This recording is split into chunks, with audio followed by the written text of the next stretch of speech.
Good evening everyone, happy teachers day. আজ 5 September teachers day. আমার সমস্ত শিক্ষক শিক্ষিকাগণ এবং সমস্ত শ্রেণীর সমস্ত বিভাগের শিক্ষক শিক্ষিকাদের জানাই আন্তরিক শুভেচ্ছা, অভিনন্দন এবং আমার আন্তরিক শ্রদ্ধা জানাই। আজকে যে বিষয়টি নিয়ে আলোচনা করব, এখন ক্লাস 12-এর strong roots by APJ Abdul Kalam.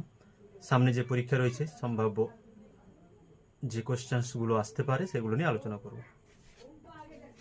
Strong roots by APJ Abdul Kalam, short question, class 12। Strong roots is taken from APJ Abdul Kalam's autobiography. অ্যান্সারটা জাস্ট লিখেছি, অপশান থাকবে, অ্যান্সার জানলে আমরা যেই অপশান থাকুক না কেন অ্যান্সারটা সঠিকভাবে চুজ করতে পারবো। উইংস অফ ফায়ার অ্যান্সারটা এখানে। APJ Abdul Kalam was born into, অ্যান্সারটা কি, middle class Tamil family. APJ Abdul Kalam's birth place was in the island town of, অ্যান্সারটা হচ্ছে Rameswaram. APJ Abdul Kalam's father had neither much formal education nor much wealth. Jainulabdeen had great innate wisdom and true generosity of spirit. Kalam's father had an ideal helpmate in Asiamma. One of the forebears of Kalam's mother was awarded by the British the title of Bahadur.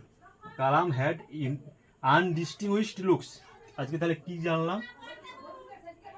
Strong roots is taken from APJ Abdul Kalam's autobiography Wings of Fire. APJ Abdul Kalam was born into a middle class Tamil family. APJ Abdul Kalam's birthplace was in the island town of Rameswaram. APJ Abdul Kalam's father had neither much formal education nor much wealth. Jainul Abdin had great innate wisdom and true generosity of spirit. Kalam's father had an ideal helpmate in Osiamma. One of the forebears of Kalam's mother was awarded by the British the title of Bahadur. Kalam had undistinguished looks. তাহলে আজকে এই পর্যন্ত, next ভিডিওতে দেখা হচ্ছে।